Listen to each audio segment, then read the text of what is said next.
السلام علیکم ورحمۃ اللہ وبرکاتہ۔ آپ دیکھ رہے ہیں ہمارا یوٹیوب چینل رشد و ہدایت۔ اس میں ہم آپ کو تہہ دل سے خوش آمدید کہتے ہیں اور تہہ دل سے ہم آپ کا شکریہ ادا کرتے ہیں کہ آپ ہمارے اس چینل کو نہ صرف دیکھتے ہیں بلکہ اسے لائک، سبسکرائب اور شیئر بھی کرتے ہیں۔ آپ اسی طرح ہماری حوصلہ افزائی کرتے رہیے اور ہمارے اس چینل کو لائک، سبسکرائب اور شیئر بھی کرتے رہیے۔ آپ بیل آئیکن کے بٹن کو دبانا بالکل مت بھولیے تاکہ آپ کو نئی آنے والی ویڈیوز کا نوٹیفیکیشن بر وقت ملتا رہے۔ تو چلیے بغیر ٹائم ضائع کیے ہم سیرت النبی صلی اللہ تعالیٰ علیہ وآلہ وسلم شان مصطفیٰ بیان کرتے ہیں۔ تو آج ہم آگے پڑھیں گے، رسول اکرم صلی اللہ علیہ وآلہ وسلم کا سلسلہ نسب پڑھیں گے۔ محمد عربی کرنیں ابھرتی ہیں۔ عبد المطلب کی اس میں ہم کیا پڑھیں گے؟ عبد المطلب کی وفات، ابو طالب کی سرپرستی، شام کا پہلا سفر، محمد رسول صلی اللہ علیہ وآلہ وسلم کی دلچسپیاں، شام کا دوسرا سفر، بی بی خدیجہ رضی اللہ تعالیٰ عنہما سے عقد، حلیہ مبارک خدیجہ رضی اللہ تعالیٰ عنہما کے ساتھ آپ صلی اللہ علیہ وآلہ وسلم کا رہن سہن، کعبہ کی نئی تعمیر، غیبی امداد، قریش تباہی کے دہانے پر امین قریش کا مثالی کردار۔ تو چلیے پڑھتے ہیں۔ علم یجدک یتیما فآوی ووجدک ضالا فہدی۔ محمد صلی اللہ علیہ وآلہ وسلم کیا ایسا نہیں کہ اس اللہ نے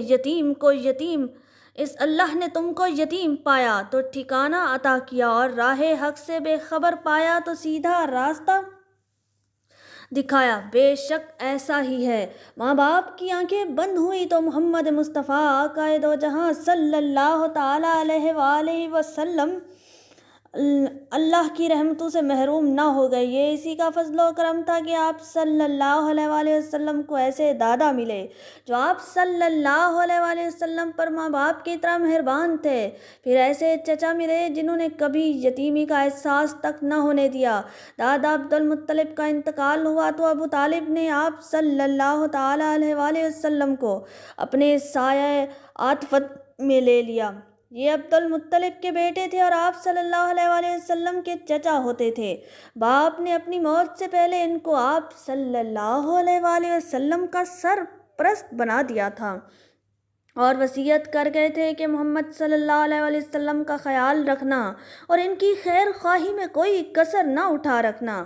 عبد المطلب کی کئی بیویاں تھیں، ان بیویوں سے 10 بیٹے تھے۔ ابو طالب نہ تو بھائیوں میں سب سے بڑے تھے اور نہ سب سے زیادہ مالدار ہی تھے، البتہ سب سے زیادہ باہمت تھے، شرافت میں بھی سب سے بڑھ کر تھے، طبیعت کے بہت ہی نیک تھے۔ پھر آپ صلی اللہ علیہ وآلہ وسلم کے والد عبداللہ اور وہ سگے بھائی تھے۔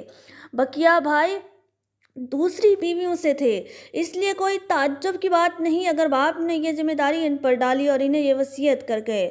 عبد المطلب کی طرح ابو طالب بھی بھتیجے کو مانتے، ہمیشہ اپنے ساتھ رکھتے، سوتے تو ساتھ لے کر سوتے، کہیں جاتے تو ساتھ لے جاتے۔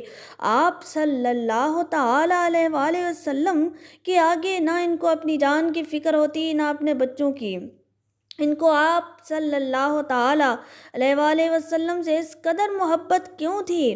آپ صلی اللہ علیہ وآلہ وسلم دن رات ان کی نگاہوں کے سامنے رہتے، وہ دیکھ رہے تھے کہ آپ صلی اللہ تعالیٰ علیہ وآلہ وسلم کے اندر سچائی اور ایمانداری ہے، شرافت اور پاک بازی ہے، بات بات سے ذہانت کا ثبوت ملتا ہے، ایک ایک چیز سعادت مندی اور خوش بختی کا پتہ دیتی ہے۔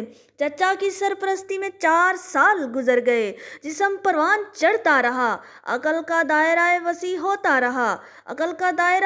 ہوتا رہا اور فطری صلاحیتیں ابھرتی رہیں۔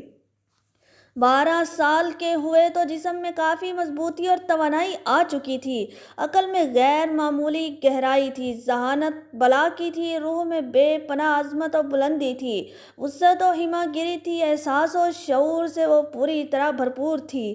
ابھی آپ صلی اللہ تعالیٰ علیہ وآلہ وسلم کی عمر ہی کیا تھی، بالغ بھی نہ ہوئے تھے، لیکن پیشانی پر اقبال مندی کا ستارہ چمک رہا تھا۔ پیارے آقائے دو جہاں، ہر شے دوسرا، حبیب حبیب کبریا صلی اللہ تعالیٰ علیہ وآلہ وسلم میں غیر معمولی صلاحیتیں جھلک رہی تھیں اور عجیب و غریب کمالات ظاہر ہو رہے تھے۔ ابو طالب دیکھ دیکھ کر سخت حیران ہو رہے تھے اور حیرت سے انگشتے بدنداں تھے۔ اب ان کے نزدیک آپ صلی اللہ علیہ وآلہ وسلم کا شمار ناسمجھ بچوں میں نہ تھا بلکہ سوجھ بوجھ رکھنے والے بڑے بوڑھوں میں تھا۔ پوری بے تکلفی سے وہ ہر طرح کے مسائل پر آپ صلی اللہ تعالیٰ علیہ وآلہ وسلم سے تبادلہ خیال کرتے جیسے کوئی شخص اپنے کسی برابر کے ساتھی سے کرے۔ اسی زمانہ میں جبکہ آپ پیارے صلی اللہ علیہ وآلہ وسلم کی عمر تقریباً 12 سال تھی، ابو طالب نے شام کے تجارتی سفر پر جانے کا ارادہ کیا۔ سفر دور دراز کا تھا اور راستہ دشوار، اس لیے آپ صلی اللہ علیہ وآلہ وسلم کو ساتھ لے جانے کا خیال نہ تھا، لیکن وہ چلنے لگے تو آپ صلی اللہ علیہ وآلہ وسلم لپٹ گئے۔ ابو طالب نے سوچا سفر تو دشوار ہے مگر بھتیجا بھی ہوشیار ہے، اور یہ سوچ کر وہ بخوشی ساتھ لے جانے پر تیار ہو گئے۔ تجارتی قافلہ روانہ ہو گیا۔ قافلہ میں آپ صلی اللہ علیہ وآلہ وسلم بھی تھے۔ راستہ میں آپ صلی اللہ علیہ وآلہ وسلم جو کچھ دیکھتے اس پر غور کرتے، جو کچھ سنتے اس پر سوچ بچار کرتے اور سب کچھ ذہن میں محفوظ کرتے جاتے۔ قافلہ مختلف علاقوں سے گزرا، بہت سے شہروں میں ٹھہرا اور بالآخر شام کی سرزمین میں پہنچ گیا اور وہاں کے ایک مشہور شہر بصرہ میں پڑاؤ ڈال دیا۔ بصرہ میں بخیرہ نامی ایک راہب تھا۔ اس کے گرجا گھر کے پاس ہی ایک سایہ دار جگہ تھی۔ قریشی تاجر جب بھی بصرہ پہنچتے وہیں پر ٹھہر کر کچھ دیر آرام کرتے، پھر آڑتیوں اور بیوپاریوں سے ملتے۔ یہ قافلہ بھی اسی جگہ ٹھہرا اور ہر شخص اپنے کام میں مصروف ہو گیا۔ کوئی زیادہ تھکا ہوا تھا تو بیٹھ کر دم لینے لگا، کوئی بھوک سے بے تاب تھا تو دسترخوان پھیلا کر بیٹھ گیا، کوئی اپنا تجارتی سامان ٹھیک کرنے لگا کہ جلد سے جلد اس کو ٹھکانے لگائے، اور ابھی کوئی زیادہ دیر نہیں ہوئی تھی، لوگ اسی طرح اپنے اپنے کاموں میں لگے ہوئے تھے کہ ایک قاصد آیا اور بولا، آپ لوگ بحیرہ کے یہاں تشریف لے چلیں، انہوں نے کھانے کا اہتمام فرمایا ہے اور آپ تمام لوگوں کو دعوت دی ہے۔ لوگ حیرت سے ایک دوسرے کا منہ تکنے لگے، نگاہیں گویا ایک دوسرے سے پوچھ رہی تھی۔ وہ یہاں کئی بار آئے، ٹھہرے اور چلے گئے، لیکن بحیرہ نے کبھی نہیں پوچھا آج ہی وہ کیوں اتنا مہربان ہو گیا۔ بہرحال کرتے کیا، دعوت قبول کر لی اور تمام لوگ قاصد کی رہنمائی میں روانہ ہو گئے۔ ہاں، صرف محمد صلی اللہ علیہ وآلہ وسلم رہ گئے۔ آپ صلی اللہ علیہ وآلہ وسلم نہیں گئے، اس لیے کہ ابھی آپ صلی اللہ علیہ وآلہ وسلم بچے تھے۔ بحیرہ نے سب کا ہی پرتپاک خیر مقدم کیا، بولا، بھائیو، میں چاہتا ہوں کہ آج تم سب میرے ساتھ کھانا کھاؤ اور تم میں سے کوئی بھی نہ رہ جائے۔ اہل قافلہ بولے، ہم سب آ گئے، ہاں ایک چھوٹا لڑکا بھی ساتھ تھا، اس کو وہیں چھوڑ آئے ہیں۔ بحیرہ نے کہا، نہیں نہیں، لڑکا ہے تو کیا، اس کو بھی بلاؤ، وہ بھی یہیں کھانا کھائے گا۔ اس سے ان کی حیرانی اور بڑھ گئی کہ ایک تو خلاف معمول دعوت کی، پھر یہ بھی اصرار کہ کوئی رہ نہ جائے۔ چنانچہ انہوں نے پوچھا، بحیرہ، کیا بات ہے کہ آج آپ نے ہماری دعوت کی ہے؟